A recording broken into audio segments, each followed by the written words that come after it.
ঈদ আসবে আসবে করে ঈদ চলেও যাচ্ছে, তাই ভাবলাম তিনজনে মিলে একটু ফুচকা খেয়ে আসি, একটু ঘোরাঘুরি করে আসি। তাই সুন্দর করে রেডি হয়ে বেরিয়ে পড়লাম। আমাদের তিনজনকে কেমন লাগছে অবশ্যই জানাবেন কমেন্ট করে। হ্যালো এভরিওয়ান, আসসালামু আলাইকুম, welcome to my new video. বিকালবেলা একটু রেডি হয়ে চলে যাচ্ছি বাড়ির কাছে একটু ঘোরাফেরা করতে। বিশেষ করে কোরবানি ঈদে মেয়েদের অনেক কাজ থাকে, কয়েকদিন ব্যস্ততার মধ্যেই কাটে। তাই সাফওয়ানের বাবা বলল চলো একটু তোমাদেরকে নিয়ে হেঁটে আসি। ঈদের পরপরই প্রচুর গরম শুরু হয়েছে, তাই দূরে কোথাও যাব না, কাছেই যাব। তাই বিকেলবেলায় বের হলাম, একটু রোদ কমলে বের হতে ভালোই লাগে। নিরিবিলি পরিবেশ, চারপাশে সবুজে ঘেরা গাছপালা আর গ্রামের মাঝখানে সুন্দর রাস্তা। তারা বাবা ছেলে এখান দিয়ে হেঁটে যাচ্ছে। শেষ বিকেলে বাহিরের ওয়েদারটাও সুন্দর থাকে, সুন্দর বাতাস থাকে। রিকশায় করে ঘুরতে বরাবরই আমার ভালো লাগে, তাই রিকশায় করে একটু ঘোরাফেরা করছি। আর এখান থেকে যাব নদীর পাড়ে, যেখান থেকে নৌকায় ওঠা যায়। তাই সাফওয়ানও খুশি হবে এটাই চিন্তা করে আমরা গেলাম নদীর পাড়ে। সেখান থেকে একটা নৌকা ভাড়া করে নৌকায় উঠবো। এর আগে সাফওয়ানকে নিয়ে কখনো নৌকায় ওঠা হয়নি। আর আজকে গিয়ে দেখি একটাই মাত্র নৌকা ছিল, কিন্তু উনি বাড়িতে চলে যাবে, উনি আমাদেরকে নিবে না এটাই বলল। তারপর কি করব, মনের দুঃখে আমরা হাঁটতে লাগলাম আর কিছু ছবি ভিডিও করে নিলাম। সাফওয়ানও মন খারাপ করেছে, নৌকাওয়ালা চলে যাচ্ছে। এরপর মন ভালো করার জন্য ছোটোবেলার সেই কুলফি আইসক্রিম নিয়ে নিলাম সাফওয়ান আর আমি। সেটা খেয়ে একটু ভালো লাগলো, যেহেতু গরমও পড়েছে। আর ছোটোবেলার সেই আইসক্রিম অনেক স্মৃতি মনে পড়ে, ভালোই লাগছিল খেতে।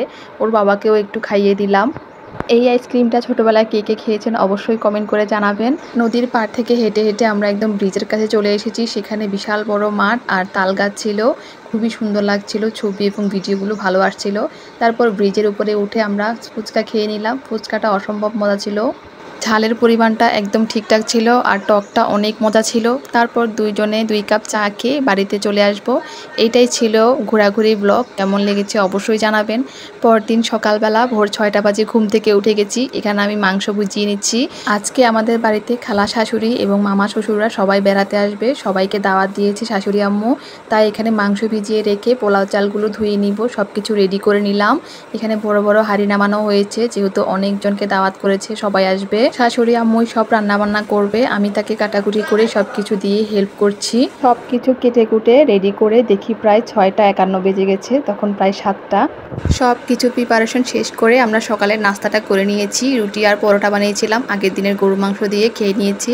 এরপর রান্নাবান্নাটাও হয়ে আসতেছে আস্তে আস্তে। প্রথমেই গরুর মাংসটা রান্না করেছে শাশুড়ি আম্মু। কালারটা দেখুন কি সুন্দর এসেছে, আর দেখতে যেমন লোভনীয় হয়েছে, খেতেও তেমন দুর্দান্ত হয়েছে। এছাড়াও মেহমানদের জন্য মুরগির রোস্ট, পোলাও, ডিম, সালাদ, একটা মিক্সড সবজি সেগুলো করা হয়েছিল। সেগুলো আর শেয়ার করতে পারলাম না, মেহমানরা চলে এসেছে তাড়াহুড়া করে। এরপর তাদেরকে ঠান্ডা শরবত বানিয়েছিলাম, সেগুলোই সার্ভ করে দিচ্ছিলাম। এই গরমের মধ্যে ঠান্ডা এক গ্লাস শরবতে অনেক রিফ্রেশিং ফিল করে। তারপর মিষ্টি মুখ করার জন্য সেমাই রান্না করেছি, সেগুলোও দিয়ে দিচ্ছি। বাহিরে মাটির চুলা, রান্নাঘর থেকে ঘরের ভিতরে যে রান্নাঘর সেখানেই সব হাঁড়ি পাতিল এনে রাখছি। এরপর খাওয়া দাওয়া শেষ করে মিষ্টি দিয়ে দিলাম। সব গল্প গুজব শেষ করে খাওয়া দাওয়া শেষ করে মেহমানরা এবার বিদায় নিবে, তারা চলে যাচ্ছে। আমাদেরও দাওয়াত করেছে, যদি চাই অবশ্যই আপনাদের সাথে ভিডিও শেয়ার করব। আর আজকের ভিডিওটি কেমন লেগেছে অবশ্যই জানাবেন। সবাই ভালো থাকবেন, সুস্থ থাকবেন। সবাইকে নতুন একটা ভিডিও দেখার জন্য আবারও ওয়েলকাম করছি। আল্লাহ হাফেজ। বন্ধুরা সবাই টাটা, বাই বাই। তোমরা সবাই ভালো থেকো।